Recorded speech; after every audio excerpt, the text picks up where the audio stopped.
Assalomu alaykum ustoz. Alloh ilmingizni ziyoda qilsin. Amin. Alloh bizga ham Rasulullohgacha bo'lgan Qur'on qiroati shajarasiga bog'lanishlikni nasib qilsin. Amin. Ustoz, sizning Qur'on qiroatingizdagi shajarangiz Zayd ibn Sobitga borib tutashar ekan.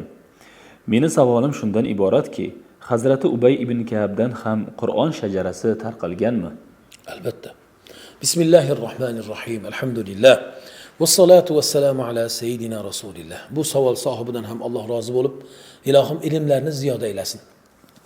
Savolda so'ralayaptiki, sizni o'sha Qur'on shajarangiz Hazrati Zayd ibn Sabit al-Ansoriygacha borar ekan deyaptilar va Ubay ibn Ka'bdan ham bormi? Albatta bor, alhamdulillah.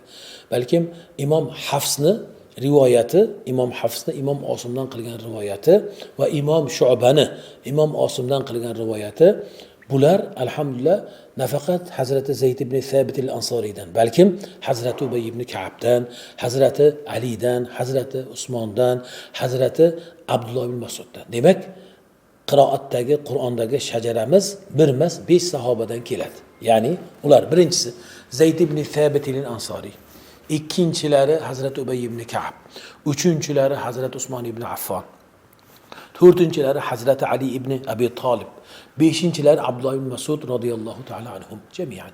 Bu 5 sahoba aynan payg'ambar alayhissalatu vassalomni o'zlarini o'sha muborak og'izlaridan Qur'onni, qiroatni, aynan bu hafs qiroati bo'lsa, hafs qiroati yo'nalishida aynan u zotlar mana shu Qur'onni payg'ambar alayhissalatu vassalomni o'zlarini og'izlaridan talaqqiy qilganlar.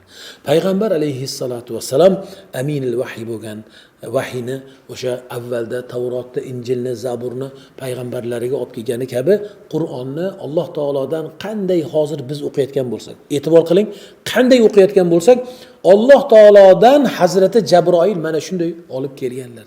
Demak, Hazrati Jabroil Alloh subhanahu va taolo qanday o'rgatgan bo'lsa, o'shandayin qiroatni payg'ambar alayhissalatu vassalam sahoba kiromlari ulardan mana shu hafs yo'nalishi, shu'ba yo'nalishida sizga zikr qilingan 5 sahobaga o'rgatib, 5 sahobadan o'rganuvchi tobiinlar ko'p bo'lganlar. Ulardan demak Abdurrahman as-Sulamiy bo'ladilar. Zir bin Hubaysh bo'ladilar. Abdurrahman as-Sulamiy o'sha olgan 5 sahobadan olgan ilmlarini o'zlaridan keyingi tobiinlarga va tobiinlarga o'tkazib, o'zlaridan keyin o'sha tobiinlardan Imom Osim bo'lganlar.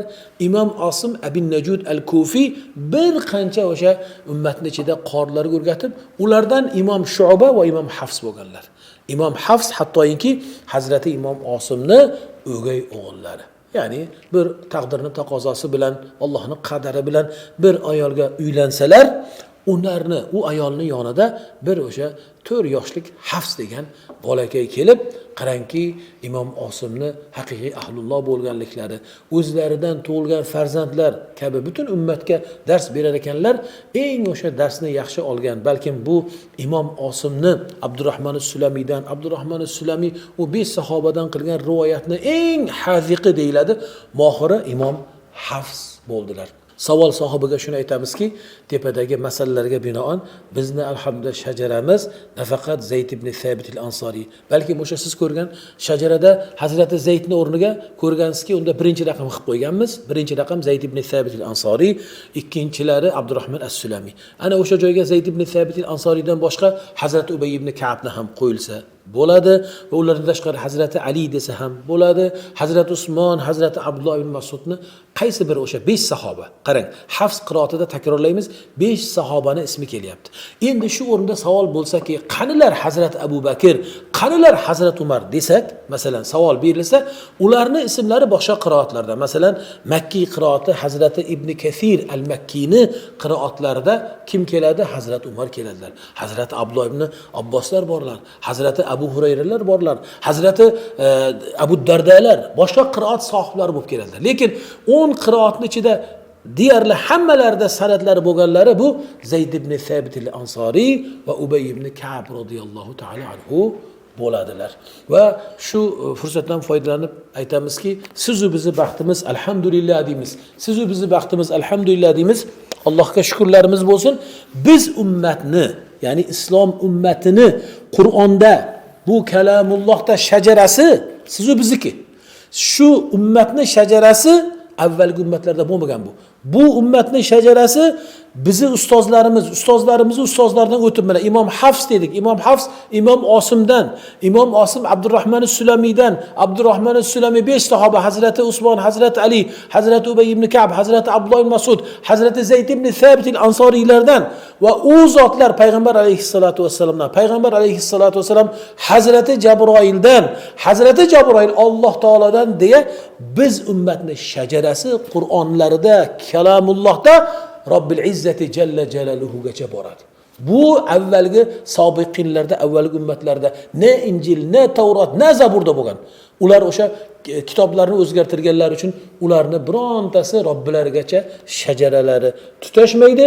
Illo bizga butun to'liq faxr bilan aytaylikki, alhamdulillah, Allohning buyuk ne'mati, siz ummatni, biz ummatni, islom ummatini faxri, islom ummatini tuganmas, bitmas boyligi, dunyo oxirat zafari bu Qur'ondan Robbimizgacha shajaramiz borishligidir.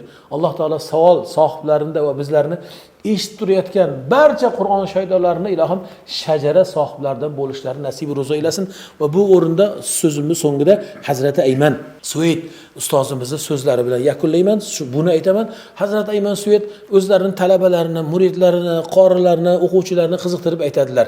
Men o'sha avvalda yoshligimda Qur'onda shajara borligini masjidda o'tirib masjidning imomidan eshitib bir niyat qilgan edim va shundan boshlab duo qilardim. Allohumma la taj'alni, Allohumma birinchi duolari Allohumma ij'alni minash shajara, Allohumma ij'alni min ahli shajara deya duo qilar ekanlar. Allohumma ij'alni min ahli sanad, Allohim meni ham sanad sohiblaridan, shajara sohiblaridan qilginki, mening ham shajaram payg'ambar alayhissalatu vassalamga tutashadigan u zotni muborak shajaralariga bog'lanadigan bo'lishligini nasib ro'za aylagin. Amin. Allohu akbar deya duo qilardim.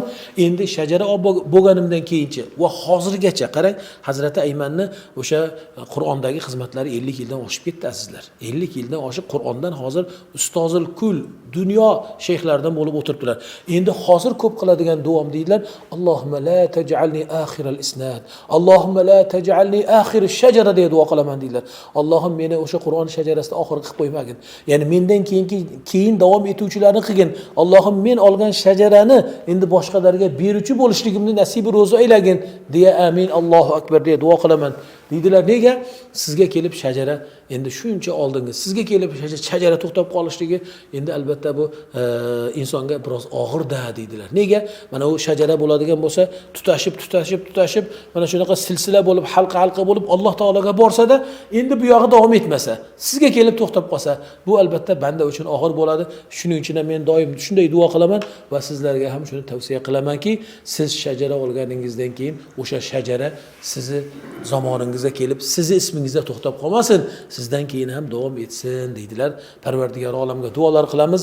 Allohim shu bizni Qur'on ahlimizni, Qur'on shaydolarini, o'zlarini va naslarini hammalarini ham Qur'on shajara sohiblaridan bo'lishlarini, aynan payg'ambarimiz alayhissalatu vassalomni shajara sohiblaridan bo'lishlarini, payg'ambar alayhissalatu vassalom Qur'onni qanday yetkazgan bo'lsalar, ashabi kiromlar kabi, qiroat imomlari kabi, ularning rivolari, ularning turuqlarida o'qiydigan imomlar kabi ilohim har biringizni Qur'on sohiblaridan bo'lishligingizni, sizni va zurriyotingizni Alloh o'zi nasibu ro'za aylagan bo'lsin.